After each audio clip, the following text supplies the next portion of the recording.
I've had a fascination with claymation ever since I was a kid.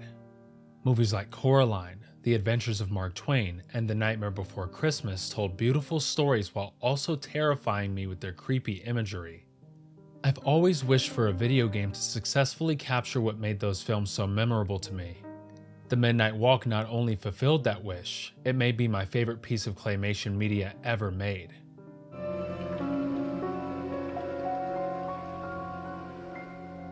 You play as the Burnt One in the Midnight Walk, a being whose sole purpose is to protect entities known as Pot Boys as they make their journey to Moon Mountain in order to reignite the sun. You will also be accompanied by Housey, a small walking cottage that will serve as a base for all of your collectibles as well as a vehicle to travel through certain areas. Together, the three of you will travel down the Midnight Walk, the name given to the route to Moon Mountain, and encounter a wide cast of memorable characters and locations. You'll stumble across a village of nobodies, decapitated heads who are being terrorized by a monster called a Mulgrim, an old coal mining town that is cursed for what they did to a thief years before, and a city created by a mourning giant. Each of these locations have a self-contained story that feeds into the rich history of the world of the Midnight Walk and reveal complex relationships and choices of those who came before you. The characters who live in these locations all breathe life into them and ooze personality. I found myself instantly becoming engrossed in each and every one of these NPCs and wanted to keep venturing forward to figure out exactly who they are and their story. Even though I didn't get every answer to all my questions by the time the credits rolled, I was moved to tears with my conclusion and left more than satisfied. Despite the overarching feeling of dread and sadness present throughout the Midnight Walk, I was pleasantly surprised by how funny the game could be. This mix of humor and horror is incredibly difficult to pull off, but they straddle the line perfectly throughout the game.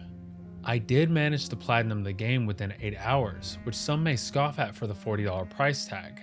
However, I found the game to be the perfect length for what it is trying to do, and that extending the game time would have only bloated the whole experience. In my opinion, the Midnight Walk is well worth its price of admission.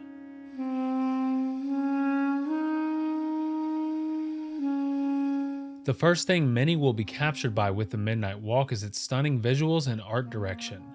Each time I met a new character, I would exhaust all of their dialogue and observe their every movement, admiring the absolute craftsmanship in their design.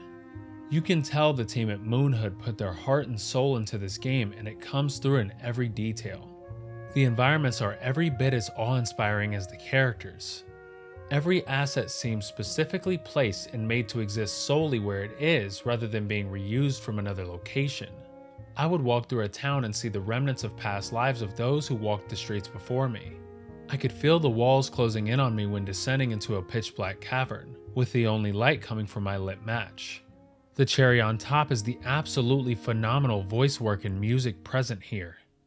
The relatively small voice casts more than pull their weight and breathe life into each character, giving them a distinct personality and sense of being.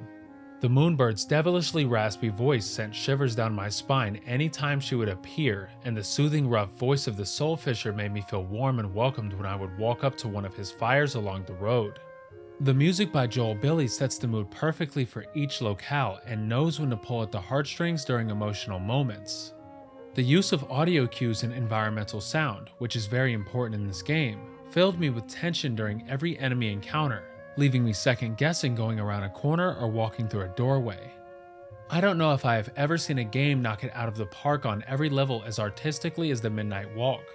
It is truly a labor of love that excels in almost every regard.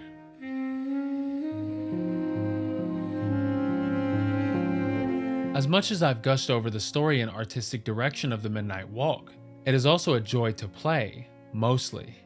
The puzzles you'll encounter never get overly complicated to the point where you will find yourself banging your head against a wall trying to discover the solution, and mostly revolve around how to get Potboy to a certain candle so he can light it. Besides the candle puzzles, you will also have to find keys and other items hidden in the environment in order to proceed. How you find these items is where the Midnight Walk is truly unique. At any point you can hold L1, or just close your eyes if playing in VR, and the Burnt One will close his eyes and focus on listening to the sounds around you. Certain items will make a sound that you can then turn to focus on and locate. This mechanic is very fun and surprisingly scary to use. Often you will have to close your eyes to locate an object while being stalked by a monster, leaving yourself vulnerable to being snuck up on. I did find that you didn't have to use this too often and could find most items by just being thorough when exploring an area. It's a great way to build tension and very clever system that I wish they leaned on more in the game. Where the gameplay suffers a bit is in its stealth segments. I've never been a huge fan of stealth mechanics in games, so I found myself being frustrated a couple times when the game forced me to have to move through an area without being seen. There is a particularly annoying segment where being spotted leads to an instant game over that I did not enjoy. After a couple tries, I figured out how to get through it relatively easy. But I hate segments like these in games where just being seen leads to having to return to a checkpoint. You do receive a match gun early on in the game that you can use to briefly stun an enemy chasing you down, but besides this, there is no way to fight back during enemy encounters. Instead, the match gun is primarily used to solve puzzles by finding the right angle to shoot at candles or ignite certain objects Potboy can't reach. It's a fun little toy to play around with and adds just enough variety to some puzzles. Each chapter also has a decent amount of collectibles to discover that either add lore to characters, unlock music to listen to in Housey, or even movie reels that when fully collected tell a tale that could give some meaningful insight into the world. These add a little bit of replay value to the experience and also add depth to the story that you'll miss if you're blazing through the chapters. To say that my expectations were blown away by the Midnight Walk would be an understatement. I found myself fully immersed into the world and didn't want to leave when the credits rolled. I just sat in silence contemplating what I just played through. Rarely do I find games like MoonHood's debut.